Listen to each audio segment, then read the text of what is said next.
Okay, so I've been rereading Red Storm Rising in between, you know, day job, three kids, and whatever else.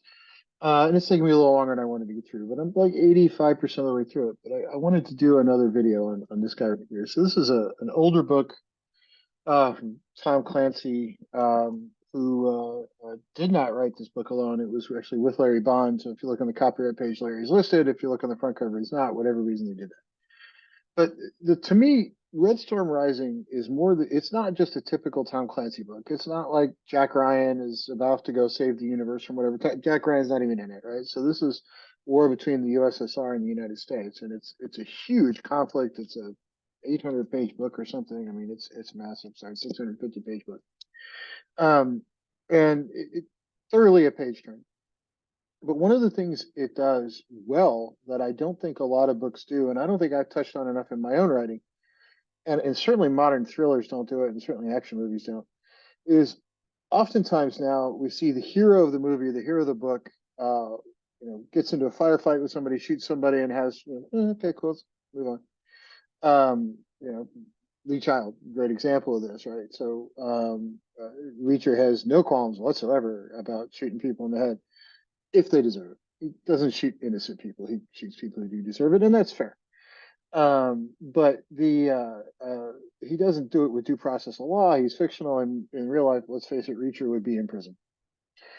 But in this book, it goes a lot further than that. It gets into not just the military conflict from a grand scale of let's discuss this conflict in between the two countries and let's talk about the sea battle and missiles and torpedoes, and but it gets into characters' heads in a way not a lot of books do. And the thing that catches me about it is it really gets into how does a soldier or a sailor, live with themselves for almost having died 6 or 7 times, right, throughout 45 days. How do you survive the stress of I just killed 100 people? How do you cope with all that? Do you have nightmares afterwards because you had a half of the ship blown up while you were on it, and it barely made it back to port? You were back for 4 days. You're like, great, here's another one. Go back out. How do you deal with all that? So it gets into a lot of the post traumatic stress coping that soldiers have to do. It doesn't really say, oh, here's how you go fix it, but it does say, hey, these guys actually aren't just robots that go off and push a button and somebody dies and they don't think about it ever, right? So it really does dive into what it means to have to do these things for a living. And to me, that's important in fiction. And I don't think I've lived up to that standard in my own writing quite enough. I think in some of my books I've done okay with it. In some of the books I could probably improve, and certainly my next one I will get better. But I think modern fiction since the 80s, and I don't want to call the 80s old, whatever, but this was mid 80s. In the last 40 years, fiction has changed, right? So we don't see things like this too much anymore, and I think we should. I think that should become a thing again, where we don't just walk up and, oh, you shoot at me, I shoot at you, you dead. Hey, let's go have lunch, right? Burrito, anybody? It's not that simple, right? Life's a lot more complicated than that. And I think the realism in this book far surpasses what you see in the modern market. That's one of the reasons I think people read it and continue to reread it often. And I think more people should have this kind of thought process burned in their brain as somebody beats a war drum and says, "Oh, let's go send soldiers to go blow up a whole bunch of people again."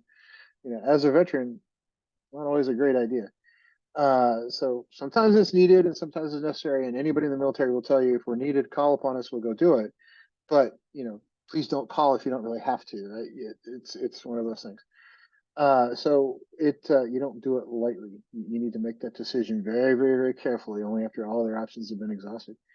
Love this book. I'm going to finish reading it up again, and then I'll do a much longer video about the whole thing. But I think that getting inside the character's head of dealing with the stresses of a military activity is important, and it covers it for anybody from sort of low-ranked people on up to generals, and I think it's fantastic in that regard. So if you have not read it, or if you haven't, it's on audiobook too. So if you have not read it, give it a shot. It's well worth it.